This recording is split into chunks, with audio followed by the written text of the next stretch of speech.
আমার মেয়েটার বিয়ে হইব, ওই যে মারে জিয়ে রে একজন ই করছে সেটা বলবো, সেটা তারে বহুত বুঝাইছি। দেখো শাকিল, তারপর তুমি ভালো হয়ে যাও। তার নাই উই টাকা পাইয়া ভুলে গেছো কতটুকু ও লুবি।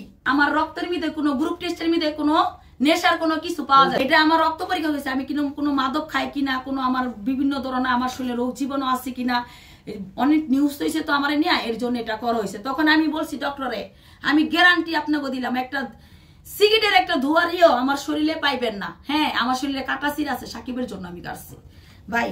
আচ্ছা, আমি এটার জন্য সুস্থ একটা তদন্ত চাই, যে একটা ছেলের বাবা হয় নাই, মেয়ের বাবা হয় নাই, ছেলের বাবা হয় নাই, ওর জীবনটা যে আমি বরবাদ করে দিছি কিসের জন্য কাটলাম? শুধু ওর ভাই রাকিব আছে না, যেটা ওরা নিয়ে ভিডিও করে রাকিব, এই রাকিব জেলখানাতে আসার পরে এই রাকিব সবকিছু করছে।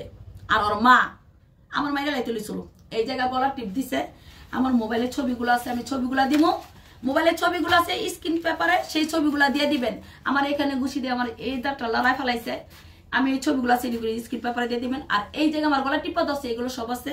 আর আমার পায়ে যে কোপ দিছে সেই কোপের ছবিগুলো দিব, এগুলো সব দিবেন। ও আমার এই বাসায় জেলখানা থেকে সব কোপ আইছে, আমার নির্মম ভাবে বাড়ছে। আমার ফিরও আবার 1 মাসের বাচ্চা পেটে ছিল, সেটাও সে একটা ব্যথার ওষুধ না খাওয়াইয়া আমার সেই বাচ্চাটা নষ্ট, একে 2টা বাচ্চা নষ্ট করছে। তো আল্লাহ তাআলার তরফে এর কারণে ওরা বাবা হওয়ার সেটারই নষ্ট করে ফেলে। মূল কারণটা ছিল কি, আপনার যে গর্ভে সন্তান ছিল সেটা নষ্ট হলো না আপনার যে মেয়েকে নাকি কি করছে, এটা একটু ক্লিয়ার করবেন? আমি ক্লিয়ার করবো যখন আমার সুষ্ঠু তদন্ত আসবে। সাকিবের হাতে হ্যান্ডকাপ পরাইবো, ওর ভাই রাকিবের হাতে হ্যান্ডকাপ পরাইবো, ওর মার হাতে হ্যান্ডকাপ পরাইবো, আমার হাতে হ্যান্ডকাপ পরাইবো। এটা সুষ্ঠু যখন তদন্ত দেবো, যদি দেখে এর সাথে আমার না, যদি দেখে আমি শিখাই এটা পুরো দোষী, তাহলে আমার পুরো ফ্যামিলির, আমি এটা গ্যারান্টি দিয়া বললাম।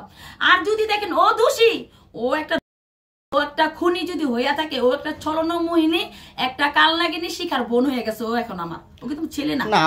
আপনি তো সাজায় জেল খাটছেন প্রায় 9 মাস, যেহেতু ঘটনাটা ঘটিয়েছেন এই জন্য আপনি জেল খাটছেন। এখন বিষয় হচ্ছে আসলে আপনি যে জেলটা খাচ্ছি, আপনার সন্তানের গায়ে যদি আমি হাত দিতাম, আপনি তো মাইরা ডিজেলটা পুইরা আগুনটা ধরাই দিতেন। ওর তুলনা তো আমি করি না। কিসের জন্য জানেন?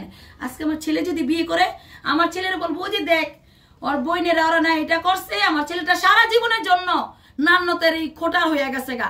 আমার মেয়েটার বিয়ে হইব, ওই যে মারে জিয়ে রে একজন ই করছে সেটা বলবো, সেটা তারে বহুত বুঝাইছি। দেখো শাকিল, তারপর তুমি ভালো হয়ে যাও। তারপর ওরালে আমি সংসার করতে চাইছিলাম, কিন্তু এটা আমি পারিনি, এটা ব্যর্থ হয়ে গেছি। তারপরও ও আবার বিরা আমার সন্তানের গায়ে হাত দেওয়ার চেষ্টা করছে বারবার। এটা আপনি চোখে দেখছেন? হ্যাঁ, আপনি নিজের চোখে দেখছেন? আমি নিজের চোখে তো অনেক কিছু দেখছি ভাইয়া। একটু যদি বলতেন, মানে সংক্ষেপে সব। সংক্ষেপে অতি ফার্স্টে তো 2 বছর আগে যখন আমি জিটিটা করছি, জিটি করার আগেই তো মানে এই মেয়েটার এই জায়গা কালো ছিল। মা কখন, আচ্ছা শুনেন, আমার জীবনের তো কিছুই নেই। কেন? আমার মেয়েকে বাস্তবে দেখছেন আপনারা? একটা নায়িকা করছে কম না, আমার মেয়েটা অনেক সুন্দর, ডল পুতুলের মতন। কেন আমার মেয়েটার নিয়ে মিথ্যা কথা বলবো? আমি তো বলতে পারতাম ভাই, আমি এর কারণে সে আমার গায়ে এই জায়গায় পোষ দিছে, ওই গায়ে আঘাত করছে, এই জায়গাটা পোষাইছে। হ্যাঁ, আমি তো পারতাম আমার চুলগিনি 4টা ফালাই দিতে, ও আমার চুলগিনি 4টা ফালাই দিয়েছে, এই কারণে ওর লিঙ্গটা আমি কেটে ফেলাইছি। আমি তো এরকম কোনো তো কথাই বলতে আসি না। এই যে 2 বছর আগে এই ঘটনাটা সাকিব ঘটিয়েছে, তারপর আবার কেন আপনি, মানে কোন ভালোবাসা? কেন ওই যে একটা ভিডিও দিয়েছিলেন, এই যে আমার নসু জেলখানার একটা ভিডিও দেখছিলেন, আমার নসু যত জায়গায় কেমনি জানি আমি এটা দিছিলাম, তখন তখনই এর আগে আমি জিটিটা করছিলাম। ও হাইটা ফোন দিছে, ওর বাবা ও অ্যারেস্ট হয়েছে। ওর বাবা হয়েছে মোবাইল ছিনতাইকারীর মামলা 2000, এই কাগজটা আমার কাছে আছে, আমি দেখাবো। ওর বাবা 2001 সালের মামলায় মোবাইল ছিনতাইকারীর মামলায়, বাবুবাজার ছিনতাই করছিল, সেই মামলায় ওর বাবার ওয়ারেন্টের মামলায় ওর বাবারে ধরে নিছে।